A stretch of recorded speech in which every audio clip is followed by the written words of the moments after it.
These assholes have like figured out their cheat code is to just break the laws as ostentatiously as possible.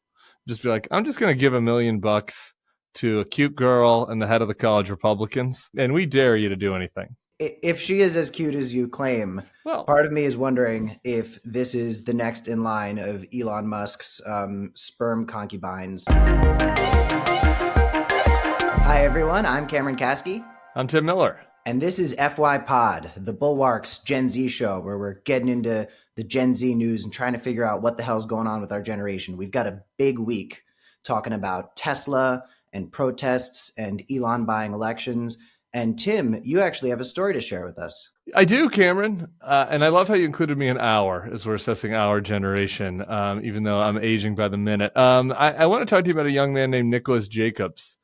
He's a Gen Z conservative, as you would have known from his Twitter feed, where it says right there, Gen Z conservative. He's the chairman of the Wisconsin CRs, and he's locked his Twitter feed because he's engaged in a little bit of a controversy right now. We have this election coming up tomorrow. If you're watching this and you're in Wisconsin, go vote for the Wisconsin Supreme Court race. Elon has spent about $20 million, at least, of his own money trying to influence the race. And probably way more, by the way, like 20 million more that we can track. Correct. So he was in Green Bay yesterday. He put on a cheese head. He looked like the word that we can say again, but we don't say on this podcast. He looked very silly. Wait, pussy or retarded? I genuinely don't know. Retarded. He looked retarded. Okay. He did kind of look like a pussy too. Just to be clear, that's not me endorsing. Of course, words. You're just trying to be clarity. Launching an inquiry. Clarification is important. And he looked silly, and he said he's going to give away $1 million to somebody that voted. There's some real big legal questions on this. But the interesting thing that we've learned is that one of the two lucky winners of the $1 million jackpot was this Nick Jacobs. And he's there with the big check. Sebastian, I'll put this on the screen so you can see it. It's smiling, getting his $1 million check. Elon didn't mention that the guy was the head of the college Republicans. So I don't know, Cameron, what say you? Does this seem like it's on the up and up? I'm not putting on my tinfoil hat here, but I think it's a real fucking coinky-dink that one of the people who wins the $1 million Elon Musk's Charlie and the Election Fraud Factory prize happens to be a college Republican. Bull fucking shit. That was a hoax. And this Nick guy, I mean, no wonder his Twitter is locked, because there's definitely some like memes of Pepe the Frog saying the N-word or some shit, as is always the case with these young Gen Z Republicans. I mean, my God, the shit that I see on some of these guys' Twitter accounts is nuts. So I have so many red flags here. The main one being you're not supposed to bribe people in elections. And, you know, a lot of people were standing up against this in Wisconsin, and it seems as though the Wisconsin judges just capitulated to Trump, as apparently everybody seems to be doing these days. But I would love. What is the deal with that? I do feel like there should at least be an active investigation into this. It's interesting. The Wisconsin Supreme Court right now is 4-3, and I apologize to whoever filed the lawsuit. Some Dem activist group in Wisconsin filed the lawsuit into this, and they basically just turned down like looking into it, essentially. Yeah, so I think at this point, any judges or lawyers or activists who stand up against Trump could very well get sent to like Guantanamo Bay or some shit. You know, sounds like a jump, but how far of a jump is it? It's just weird, and Elon bribing people is weird. And I've spoken to a lot of Republicans about it, because I'm like, how do you feel about Elon Musk offering people $1 million to vote against these so-called activist judges? And the Republicans I know are against it. And it raises this really interesting question where I'm like, okay, at what point is it going to be too much? Because I know some conservative people, some people from the American heartland who tend to veer to the right, who do have some gripes with Trump, but it never seems to be enough to really push them away from it. But they fucking hate Elon. And I'm like, okay, well, Elon is the guy calling the shots right now. Like, at what point are you going to say, I don't love Trump more than I hate this elitist oligarch? Yeah, I mean, I was intrigued by the other winner. So, a woman named Ekaterina Diestler. It's a great name. Ekaterina. My name's Ekaterina Diestler. I'm from Green Bay, Wisconsin. I did exactly what Elon Musk told everyone to do: sign a petition, refer friends and family, vote, and now I have $1 million. Diestler sounds like the name of a Nazi commander. It does, but she's a graphic designer, and seems to be attractive to me. Another younger person. It's again like this whole thing is like a total farce. It is a farce on our election laws, and it's kind of like, what is the point of election laws? Like, it doesn't really even seem like we have election laws in this country, and like these assholes, like have like figured out their cheat code is to just break the laws as ostentatiously as possible. Just be like, I'm just going to give $1 million to a cute girl and the head of the college Republicans, Well, for and me, we're just going to call it. First and of we all, dare you to do anything. If she is as cute as you claim, part of me is wondering if this is the next in line of Elon Musk's sperm concubines. But I am sitting here being like, what if George Soros did this? Like, what if George Soros was offering $1 million to one lucky coincidental president of the college Democrats to go vote against these so-called activist judges? What if Jeffrey Katzenberg or Michael Bloomberg, there was some elected or some activist or whatever who was handing out like 50-cent cans of soda at some polling location, and the Republicans lost their fucking mind and were talking about how the Democrats are trying to do election fraud. Do you know the story? I do not know it. It doesn't seem like much, but it's just another example of how it's just, with the Republican Party, it's do as we slay, not as we do. And they get to do whatever they want. And it's really fucking odd. But it raises more alarming questions about what the midterms are going to look like should we have midterm elections. How far are they going to go to buy these elections again, if we can do them? We're going to have midterms. I had a very nice woman come up to me at the book festival in New Orleans saying that she was really worried about that. And I wanted to ease her mind. I do think we're going to have midterm elections. We've got a lot of other problems that we're worried about. You mentioned the Soros thing. This is actually an interesting substantive comparison, right? So like the Elon part of this that is like essentially an election crime. I mean, election experts say that this is a crime. Like, you're not allowed to bribe people to, turn out and vote. You're not allowed to hold a fake lottery. Like, it's fraudulent. So put aside the criming part. Just putting 20 million into a not random, but into like a very local judges race, right? Which is like not a presidential race, right? This is not too dissimilar from what Soros actually did, which was or Soros and his groups was put a lot of money into like local prosecutors race to try to get more kind of liberal prosecutors elected in some of these places. And like the Republicans had a conniption fit about this. And it felt like one area where like good government liberals and like Republicans maybe could have been together, where it's like, we really shouldn't have rich people like putting in tens of millions of dollars into random local races that like usually, like it's very low money. Like usually there aren't even ads in like prosecutors and judges races. And like now you have these rich people trying to manipulate them. Like you would think everybody could agree that is bad. And yet, no, we can't. Can we do an educational moment on the Bulwark because I have some questions. Are you educating me or am I educating you? You're educating me. Okay, The more I learn about Citizens United, the more I come to this conclusion that it is just basically a corruption law that allows elections to be bought and sold. It's the reason why common sense Republicans, have to bend the knee to MAGA, is because MAGA will spend, attack, and certain groups with the money will be able to sway certain races. It's the reason that a lot of Democrats won't stand up to AIPAC, is because AIPAC will spend record numbers of money buying seats. What was the argument for Citizens United when they introduced it? Why did people want that? Yeah, well, the argument. So Citizens United. Okay, we're gonna get real nerdy here for a second. This is in my wheelhouse. Citizens United is the name of a conservative advocacy organization. It's run by this guy David Bossie. Fun aside. I was in a conference room with David Bossie once where he started attacking gay people and making fun of gay people and making jokes about gay marriage, not knowing that I was gay because I'm so butch. And some of the other people at the table got very uncomfortable about that. But anyway, that's neither here nor there. David Bossie ran Citizens United, and their argument, which, like, in a classroom, there's kind of something to be said for. Like, if you're just thinking about this in the abstract, not how it works in the real world, is like, if you have free speech rights as an individual, money is speech, and the government, not money is speech, but ads are speech. And so the government should not be able to limit your ability as a rich person to run an ad that's like, I think that the country should support this, and or I think the country should support that. And you could be a liberal rich person or a conservative rich person.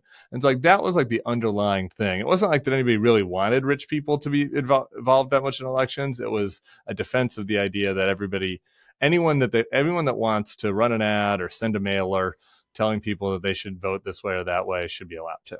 And that was kind of what the start of it was. Yeah, please correct me if I'm wrong. Citizens United isn't just about individuals. It's suggesting that organizations, groups Correct. of people That's true. together have free speech. So it's not the free speech of individual Americans. It's the That's right. free Corporations are people, my friends, as Mitt Romney would have said. Yeah. Would Romney have said that? Yeah, he said that exactly. Oh my God. You see, I was fortunately too young to be tapped into that election. I remember I was like knocking doors for Obama when I was, sorry to say this, 7. And I was really hype about Obama versus Romney because at the time I was going to a private school. So most of the kids who were in school with me were, talking about how they think Romney's great and not really having many talking points. And I was just like, oh, what do you guys think about gay marriage?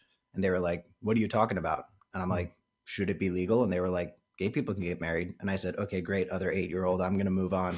But I didn't really have to deal with that election. I mean, the first election where I was old enough to have anything resembling media literacy, which I hate to call my media consumption at 15 years old media literacy, but compared to what people have these days, I was a fucking academic, was Trump. And the whole time that election was happening, I said, somebody's going to step in and stop this, right? Like, he's not going to get that far. He got the nomination and that was kind of crazy, but like Hillary Clinton, she's got all the qualifications. She's going to end up being president, right? And lo and behold, that doesn't end up happening. And what I'm wondering is how people like Musk and Thiel and their whole cadre are going to use Citizens United and the rules that they kind of are allowed to break now in the midterms. Where are they going to be putting the money? What races are they going to be focused on?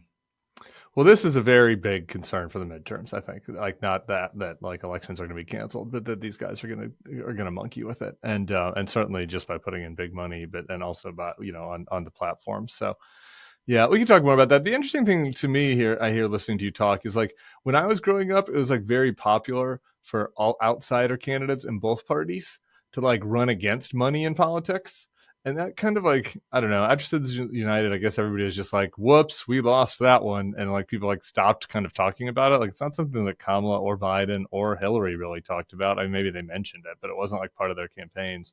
I do think it might be effective for like a Democrat going forward to kind of tie the anti-oligarchy thing to also going back to this, like getting money out of Bernie talked about it, kind of going back to more of a Bernie style message on that. The Democrats, we've said this before on the show and everybody's saying it. If we solidify ourselves as the firmly anti-oligarchy party, we will be able to build grassroots support. That is the only way we'll be able to win another fucking election, because we are not going to outraise the Republicans. That's off the table. The Republicans have all the money. Guys like Zuck and similar folks who might have been wolves in sheep's clothing, they are now wolves in wolf clothing, wearing T-shirts that say, I'm a wolf, I'm going to eat you, nom, nom, with a gold nom. chain. Yeah, like, oh God, fucking Zuck fashion. That's a whole other episode. We'll get into that. But we're not going to outspend them. The only thing we can do is build populist support. And I understand all these warnings against populism, but guess what? Sometimes you do have to fight fire with fire. Sometimes that's actually, if you look at wildfires, they very often burn controlled fires in specific places to fight the fire with fire. Like, fighting fire with fire actually works sometimes. Wildfire expert Cameron Cascade. Okay, this is good because that gives us the other thing I wanted to pick your brain about, which was the Tesla protests. I'd love it on fellow elder millennial John Lovett. And we discussed this on the Daily Pod last Thursday. And he gave kind of an impassioned argument against the Tesla vandalism in favor of the Tesla protests. Essentially, a short of his argument was that like you can never out-violence the fascists, so you shouldn't try. And so it was more about how solidarity and protests like make a lot of sense, but the vandalism and stuff is backfiring. I'm wondering what you, as a more jaded Zoomer, think about that. I think that the attacks on Tesla vehicles, while they've been very funny to watch, are definitely alarming, because if you're committing crimes, the authoritarians are going to be able to use that as a means by which to punish you in a way that does not fit the crime. So they're calling this shit terrorism now, and it's obviously insane to do that. It's insane to say that people vandalizing Teslas are fucking domestic terrorists. That's the craziest shit I've ever heard.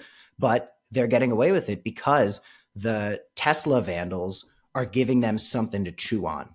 And I don't think they're going to need very much to chew on when they're oppressing people in the days to come. But I don't think the vandalizations are going to help anybody. I do think that they're funny. I don't want to take away from that. It is very funny to watch it happen, and I laugh, and I kind of, wouldn't hate to see more of it because it's funny. But in terms of a form of protest, it's not going to be effective.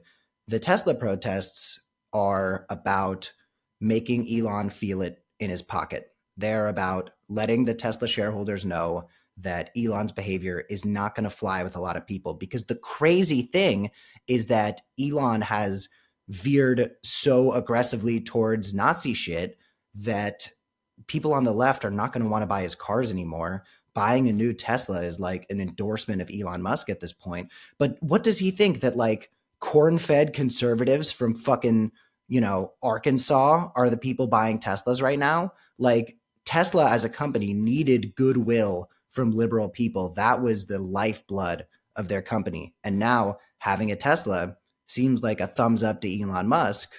So I don't know what he's going for, but I hope the protests continue. And I hope, ideally, he starts to feel it even more in his pocket, the way that Tim Walz has been mocking him for a bit now. As a theater kid, what do you make of like the dancing at the Tesla protests? Have you seen the dancing videos? So I don't want to call myself a veteran of protests because I've never been, you started one of the largest protest organizations in the country, so I think you're a veteran.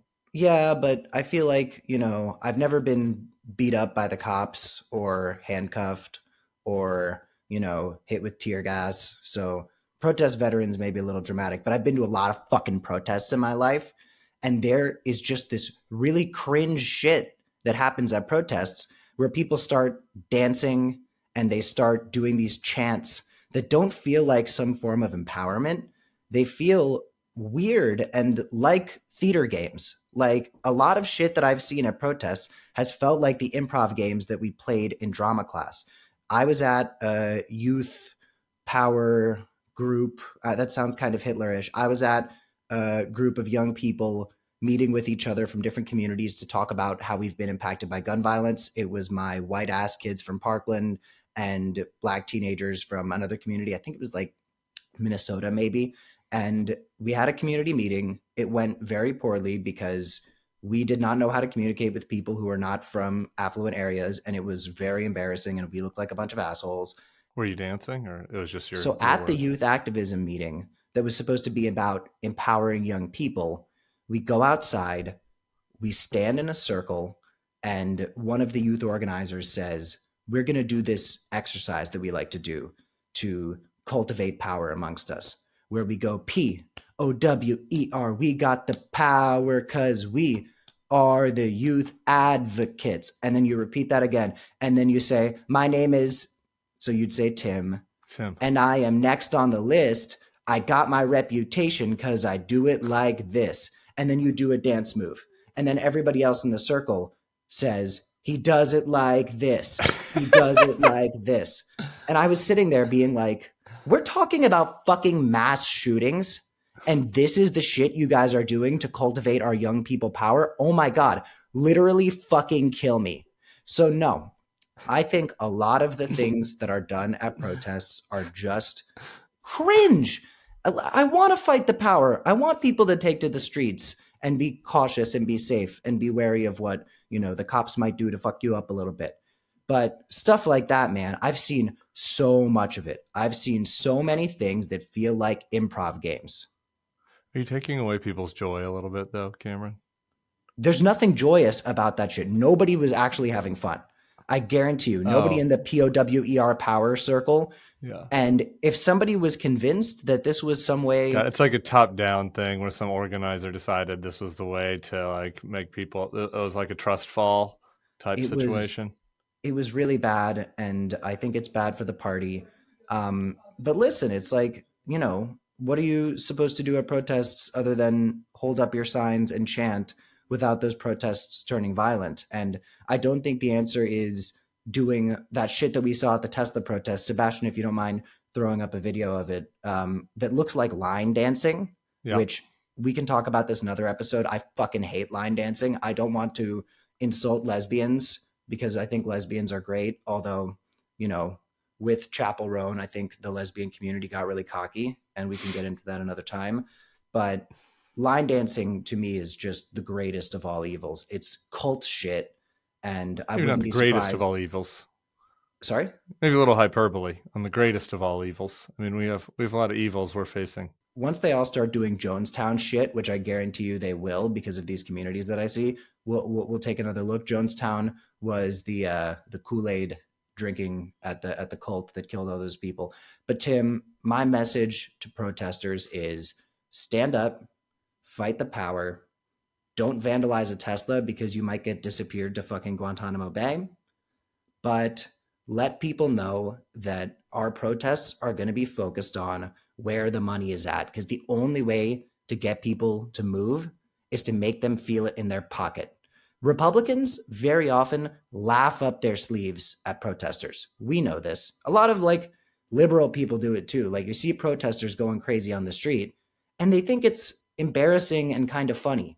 Fight the power, stand up in the streets, be safe, be careful, and don't dance. Just don't fucking dance. If I'm robbing you of your joy by saying this, sorry to you and your community, but the dances at the protests, it's just, I can't put up with it.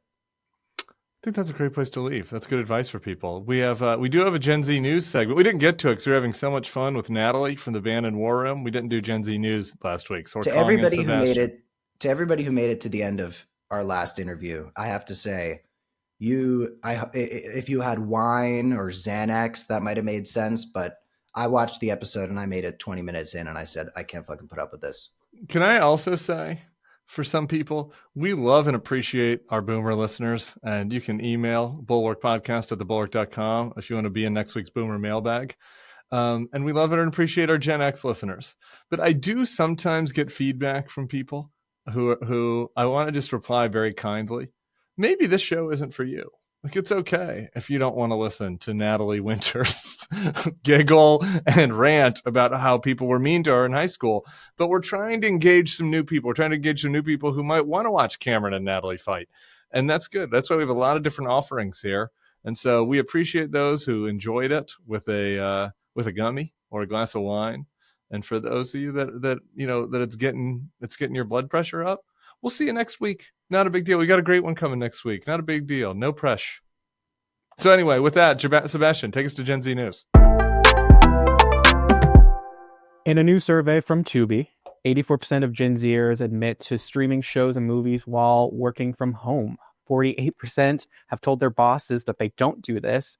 And 52% say they don't want to return to the office because they'd miss being able to stream throughout the day. Cam, Tim, do you stream shows and movies while you are during work hours? And do you think Gen Z is right or justified? I'm interrupting that concern? question, and I would like to throw it back to you, Sebastian. You are the one to answer that first. As a producer, on this show? Yeah, are you streaming movies while you work from home? Tim, you work me to the bone. I don't have time to watch anything. Cameron? I think that the giant streamer that doesn't get talked about in a lot of conversations about these streamers is YouTube.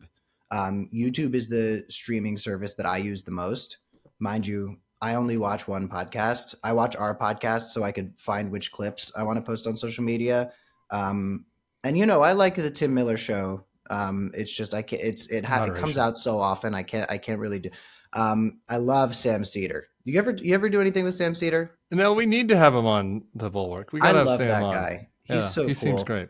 But other than that, I watch a lot of YouTube. Is it the Cedar? Is that streaming how you say his name? In my head, I've been pronouncing it Seder, like Well, the say Jewish like in the Jewish, yeah. holiday sense. Is As that a wrong? Jewish person, you'd think I would say Seder. I don't know. Point is, I watch a lot of YouTube.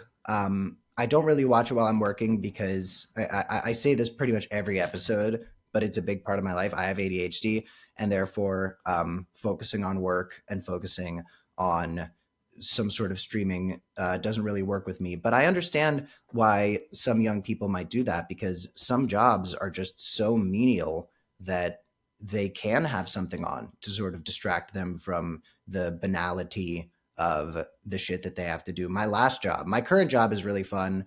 I do programming at a really fancy theater. My job is to go to agents, directors, managers, and figure out which new pieces we could do at the theater, which plays, comedy shows, musicals, whatever it is.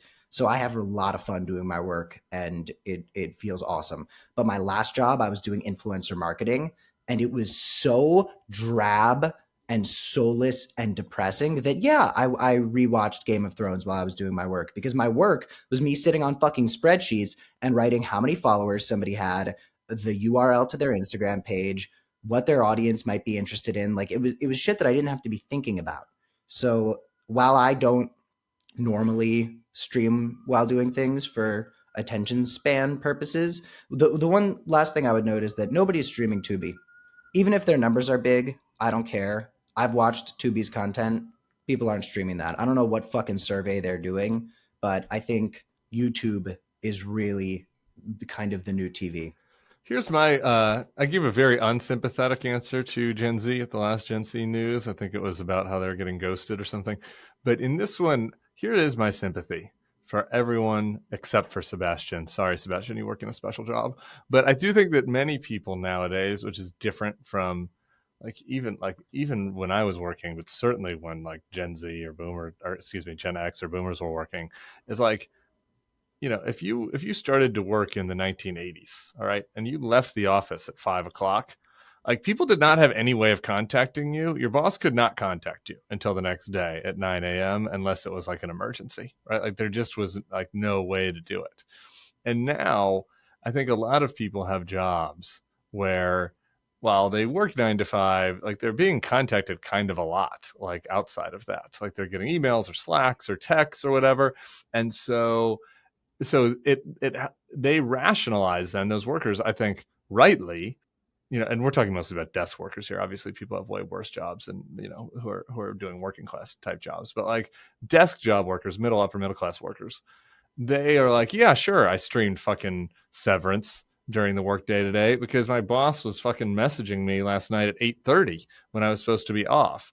And I think that we've done a bad job of kind of maintaining work-life balance. And I think bosses that complain that people are streaming during the day are also probably bugging people not off hours. So that's my sympathy for my last note there is, my boss is really great, and therefore I am not really interested in complaining, simply because there's nobody else I'd rather work for.